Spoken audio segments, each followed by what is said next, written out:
Hello there. Thank you for joining me. My name is Lisa Vasile, and I'm a nurse practitioner working with For Better Health in Hopkinton, Mass. Thank you to Joint Effort for having me on today.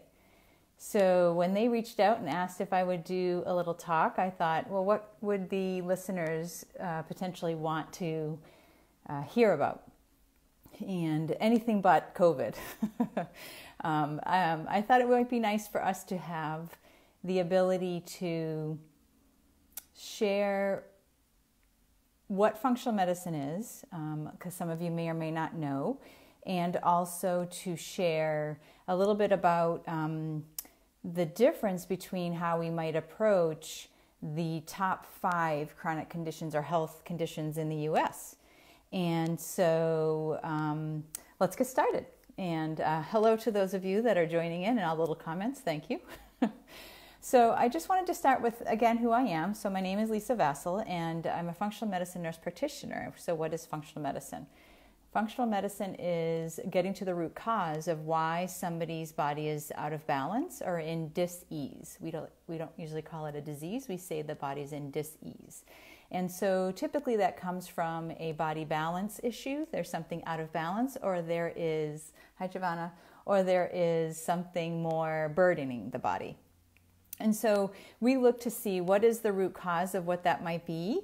And let's give a quick example. So somebody might have an issue with high blood pressure, and the medication is highly important, but it's not a deficiency of that blood pressure medicine. So what is causing the blood pressure to be high? Or for the same reason, somebody's maybe blood lipid levels, the cholesterol levels, or maybe somebody is also having the same issue with constipation. And the medications are helpful and needed, but that's not what the body is actually asking for. And when when the body gives a symptom, it is not a deficiency of that medication. And so in functional medicine, we look a little deeper and try to find out what might be adding to the body's dis-ease or what might be missing that the body needs. And so in doing that, it really helps to empower the patients, because quite often you go to the practitioner and you say, this is what I'm experiencing, and they say, try this medication, and you walk away with a pill. And that's helpful, thankfully, but there's no education as to what could I do that might be able to slow this process down, or maybe is there something I could do that I could change the way my body's reacting and not necessarily need that medication long term. And so in functional medicine, we like to think of the word functional as optimizing the function of the body, right? So many times we are told you have XYZ. So that might be diabetes, or for me, I have celiac. You have XYZ. And so you will take this medicine or don't do this. And there's not enough time, a lot of times in traditional medicine, for education or inspiration or empowerment to the patient. And so that's where we really excel with functional medicine. We like to think about ways to bring the body back, like I said, to body balance, but also to reduce symptoms. And that can be done with medication, or it can be done with lifestyle, which is a huge piece of how we work. And in general, most of what's happening in our body is a response to inflammation. And so inflammation, we think of, oh, I rolled my ankle and now it's swollen and there's inflammation there. Or maybe you bumped your arm and that's now swollen and red and there's inflammation there. Or even if you got stung by a mosquito and you're one of those people that gets the big welts, that's what people think of as inflammation. But they don't necessarily think of something that they can't see inside their body as inflammation. And so when you think of things like, I've mentioned blood pressure and cholesterol and even constipation or diarrhea, or for some people, we'll get into some of these conditions. Inflammation is usually the biggest driver. And so let's talk about what that means.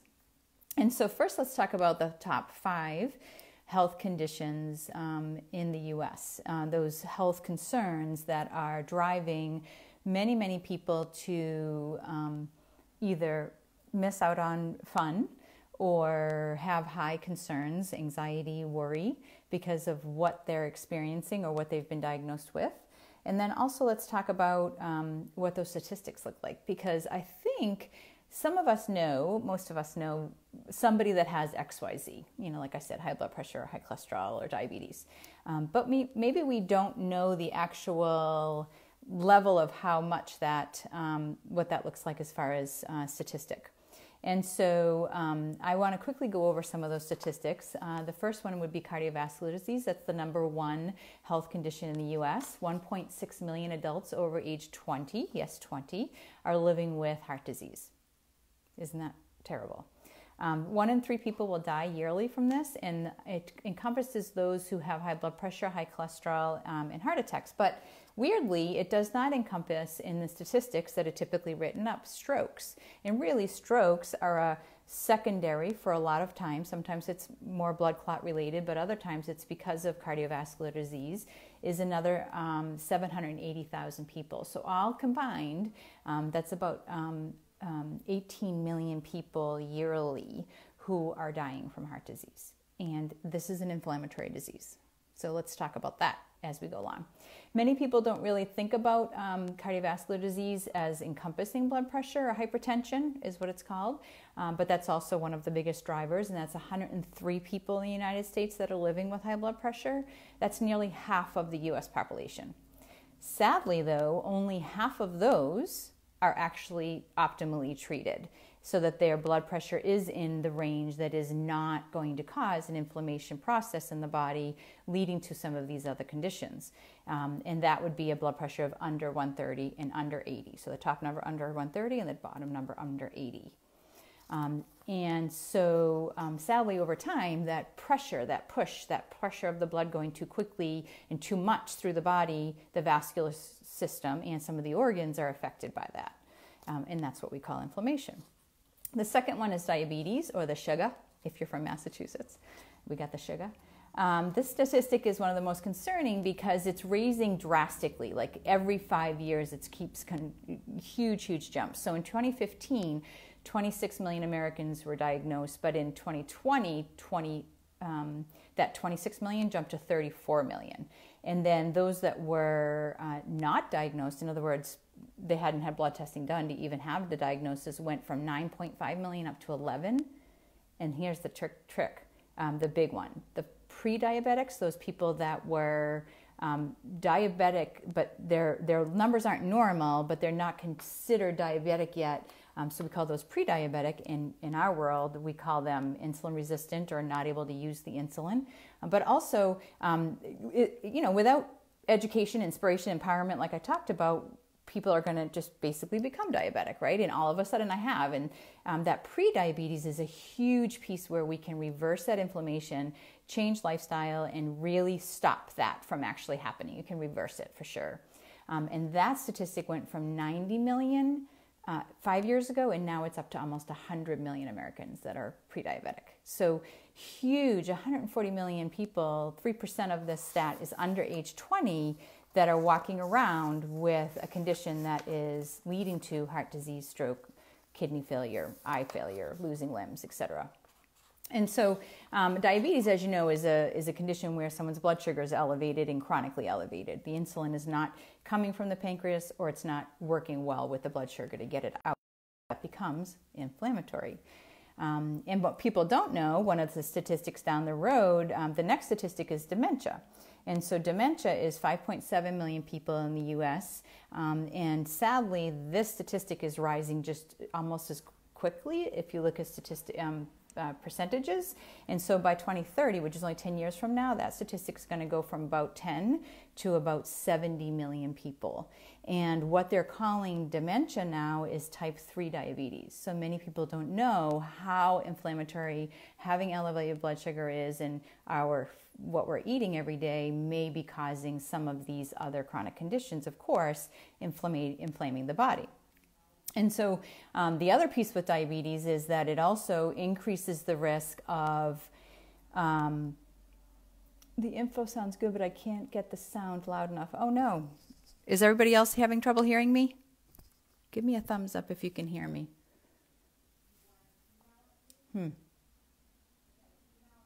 Hopefully this is better.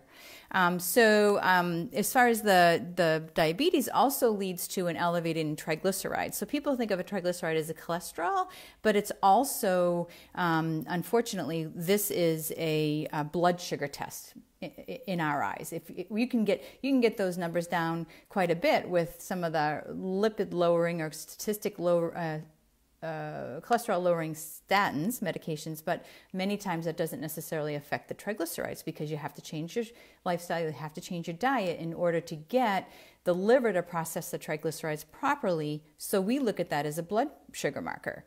And so that increases in those who have diabetes have a 2 to 3 times increased risk of dying by heart disease. 3 out of people with diabetes also have high blood pressure. So these are all sort of intertwined. We know about the obesity statistic, which would be the number 4. 72% are either obese or overweight, and that's 1 in 3 Americans, which it's not about size, it's about the inflammation that happens when we have that extra weight. It's the work on all of these other organs that we've already discussed, but it's also a cortisol inflammatory processes. The adipose tissue actually adds inflammation to the body by markers such as, try increasing the sum, hold on. Oh, okay, yeah, so that's for somebody else. And so then the last one is mental health. So I do want to make sure I touch base on this because 43% of Americans in the U.S. are living with mental illness, 63% have serious illness, and 51% of those are 6 to 17 years old. So sadly, not only is that just devastating because we have such issues with mental health, and I think it's huge for me to for all of us to make sure that we're paying attention to this, because especially right now with so many people isolated, but all of the behaviors that come with mental illness, unfortunately, are increasing those other statistics that we've already talked about. Struggling with mental illness increases the risk of all of those conditions, but it also devastates the 10th leading cause of death, and leading to about 50,000 people dying. So it's a huge thing. And when people look at that, they think, well, Lisa, that's not got nothing to do with diet, it has nothing to do with exercise, it has nothing to do with inflammation, and quite opposite, actually. I'm not saying that you can fix somebody who's severely depressed by eating kale, but for sure we know that the change in the way that you eat changes the microbiome, which is the gut bacteria, and the gut bacteria actually help to make and support optimal neurotransmitters, which is how we work with our brain and how we work with our mood. And that also helps with sleep, all of those neurotransmitters. So all of those are connected, and so 100% exercise and being outside does help the mood. And we know that joy in everything. So that leads to the next section. So yes, some of this is genetic. I'm going to get that question, well, everyone in my family has XYZ, and that's of course true. But everyone in your family might be doing the same behaviors or eating the same food, have the same stress, or live in the same environment as far as where you are in the world, what you're doing stress-wise, climate, sun, vitamin D, etc. And so when we look at how to optimize health and support lowering inflammation, we look at a gamut of things that are in your control, and that's what you're putting in your mouth. Most of us put food or liquids in our mouth about 10 times a day, and not only is that important as to how that's working with blood sugar and cholesterol, etc., but it's also what your microbiome is doing with that, and whether or not it's going to increase inflammation or decrease inflammation. And so think of it as a bank. Am I taking a withdrawal, or am I putting in a deposit? And I'm not saying that I'm perfect. 80-20, go for it. But when I'm making my choices, those choices are what's going to happen down the road. And if you feel crappy after you eat something, that's a huge sign that your body is inflamed. So think about it and think, oh, maybe I could have less of that or have it less often. We also look at not only what we're eating, we look at what the ingredients are. Chemicals in food, try to avoid things that you can't understand or spell, things with a bunch of food dyes. Absolutely avoid high fructose corn syrup because it turns into mercury in the body. And of course, if you can, really try to avoid anything with the trans fat. Trans fat, anything that says partially hydrogenated or hydrogenated, avoid it. Now, there are some people that really truly in our world look at something called gluten, which is something that wheat, barley, and rye make in our body. They use it to keep it all sticky and yummy and fluffy, for those of you that love your gluten. But it can be inflammatory, and it can cause things to be a little out of whack with diabetes and high blood pressure and inflammation in the body. Is for sure dementia in brains and things like that. We also don't necessarily always look at diet as much as we're looking at nutrient levels. So many of us maybe had a B12 or a vitamin D or an iron checked, and that's probably the gamut that you get checked if you get it checked.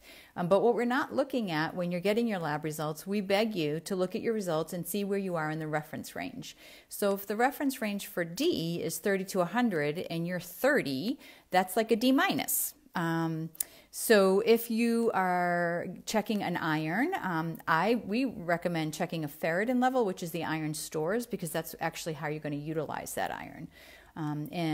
If someone with a B12, normal is say 190 to 1100. Well, if you and your child were sitting together at a table and they came home with their grade of a 190 on their chemistry test, would you be happy? No, you'd want them in the 700-800 range, right? So your body, little teeny tiny pieces of these nutrients should be at optimal level to all work well together and work in sync and to make you feel as vibrant and optimal as you can feel. We recommend everybody asking for our nutrient levels. And if you do that, make sure that before you go, you stop any vitamins that have vitamin D or B or zinc or iron or anything like that for about a week before you go, so that they're not testing your supplement, they're actually testing your level. And so we would recommend things like RBC zinc, which is a 3-month average, or RBC magnesium, 3-month average. If your doctor won't do that, then do the regular. Then you could do, or your nurse practitioner or your PA, whoever's your provider, you could do things like an iron. We would recommend a whole panel with the ferritin, a B12, a vitamin D. Those are just some easy ways to look at nutrient levels and make sure you're optimizing to you. Not everyone just popping a bunch of pills because they saw it on Dr. Oz. And lastly, we actually would like everybody to look at their inflammation levels. So CRP, or C-reactive protein, is a way that you can look at that, and that should be well under 10. It should be single digits. That's homocysteine. CRP should be under 1, and it should, if it's over 3, then that's higher inflammation. If it's over 10, that's very high inflammation. And not that it's going to cause a heart attack, but it's systemic, cumulative, recurrent inflammation that's having issues in our body and can cause things down the road. And so the other one, if you are struggling with any kind of high blood pressure, statin, or blood sugar issues, we recommend a homocysteine as well, which is an inflammatory marker. And again, that's the one that should be under single digits under 10. And these markers are paid for by insurance if you have the diagnostics of the inflammatory processes we've talked about. And then looking at sleep, people discount it like it's no big deal, but it is when you detox, it is when your body resets, it's when your pancreas insulin reset. It's hugely important. So if you're having trouble with it, you really need to work on that. Ask the provider for help, do some meditation, shut off the screens 20, 30 minutes before, or use the blue light glasses. Really work on this, because it's a huge game changer when it comes to lowering inflammation in the body. Looking at stress, sure, we're all going to have it, especially right now, but really trying to find a way to actually export it. So again, yoga, walking, hiking, laughing, comedies, reading, journals, meditation, qigong, whatever you can do to purposely say, I'm going to export this. Some people will say, well, I exercise every day, and that's great, because I think the statistic is 1 in 4 Americans and 1 in 5 children get enough exercise. That's what the statistic is right now in the US, so that's not very helpful for these chronic conditions. So we want to optimize that, but sometimes excessive exercise can actually increase inflammation. So you just have to make sure you're balancing that. And with that, you have to have joy. And so if you're not doing something on a regular basis to add joy, it's that body balance, body burden thing where you really aren't balancing out the amount of stress that we have. And then lastly, overexposures to some of the chemicals that we're exposed to. Sometimes you don't have a chance or any kind of a way to avoid those, but things like what are you using to clean your house? What are you using to wash your face or in the shower, wash your hair, put all over your body for lotion or makeup or creams or eye creams or whatever it may be. I think the statistic is that women, when they're not at home in their pajamas every day for quarantine, women are putting about 30 products, using about 30 products per day before they leave the house. And that's between brushing your teeth and washing your hair and washing your body and soaps and lotions and potions and makeup and hair products. And so you can imagine that after year after year after year, that's cumulative. And so you need to make sure that you're looking, we recommend looking at these products and saying, what can I change out that isn't going to affect the quality of what I want it to do? So for some, like me, my hair products, I know there are some that are good, and I try to use the ones that are less toxic, but sometimes the control is better with some of the craps. But that's a teeny tiny bit compared to everything else in my house that we've changed out completely. Even shower curtains, we took those out. They're plastic, they're terrible for us. What are you putting in the dishwasher? You open that dishwasher, blast of chemicals. Things like that you can think about on a regular basis. Next purchase, you go ahead and you buy something that's less chemical driven so that your body has less burden. Things like, again, I mentioned what you're eating. Can you read the ingredients? Can you try to eat foods that are basically non-UPS labeled, right? So things that are in the way that they came when they were grown, whether that be an animal, a bird, an egg, or vegetables or fruit. And then you don't have to worry about what else is in it. Less boxes and cans. And if you're going to eat those, because you have to, affordability-wise, try to get the ones that have the least amount of ingredients and the ones that you can actually understand so that your body knows what to do with it. You can optimize nutrition, lower that inflammatory processes that the body does on purpose to support you and help you, but you don't want that level of inflammation higher because it does lead to a lot of these other conditions. And I've had people do something like a Whole30. They do it to lose weight, but when they do it, they're like, I lost, 10 pounds in the first week. And I'm like, that's inflammation. You took out the highest 5 inflammatory foods, which are gluten or grains, dairy, alcohol, sugar, and then processed food. You take those out, you're going to eat regular food. After about 10 to 14 days, the body's like, whoa, I know what to do with all these food. I understand them. And then you just shed weight. And a lot of it is inflammation. My headaches went away. I could sleep better. My joint pain went away. My rash went away. And they're thinking it's because they're losing weight. But in reality, it's because they've really reduced some of these inflammatory foods and some of the chemicals that come with them. Let's see, what else did I miss? And prescriptions. I'm not saying that prescriptions aren't important. We prescribe in our office, but what are they doing and how can you optimize your body when you're taking them? So something like a statin reduces CoQ10. Metformin for blood sugar reduces B12. So what are you doing to try to optimize what might be reduced or the balance of the body, but also what can you do when you're taking these medications to help your body to get them to not only absorb them, but excrete them properly so that you're not storing things.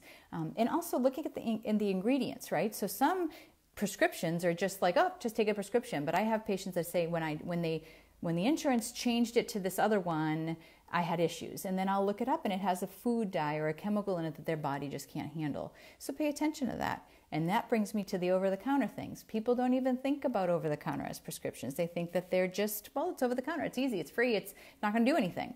But those can have a lot of dyes and a lot of chemicals. And so you really want to make sure that you're taking them appropriately. And if you're taking them on a regular basis, anything over-the-counter, not like when I say regular basis, if you're taking it more than once or twice a month, anything, whether it be Tums or Pepcid or ibuprofen or anything like that, something to help you poop. Anything that you're doing more than once or twice a month, and if you're doing it once or twice a month for a long time, but if you're doing it more than once or twice a month, that's a chronic condition. You should see somebody and get it fixed because that's your body saying you need to support the body dis-ease in the body. And that's it. That's all I have for you guys today. I really hope that helped to share with you some of the ways that you can reduce inflammation in your body. It's not hard. It's busy, but it's not hard. And you get to the point where if you do one thing, say a week, and you just keep adding, over the course of 6 to 8 weeks, 6 to 8 months, imagine 6 to 8 years, the cumulative bonus that the body gets from that and all the benefits.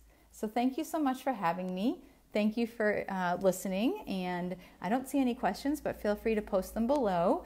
You can also contact us at info@4, not FOR, but the number 4, betterhealthmedicine.com. So the number 4, betterhealthmedicine.com. It's info@ for the email, and the website is forbetterhealthmedicine.com. Real quickly, somebody said, what about taking fish oil? Well, I can't speak to every single person because I don't know the person's case study. Fish oil in and of itself is a healthy food. It's a healthy fat.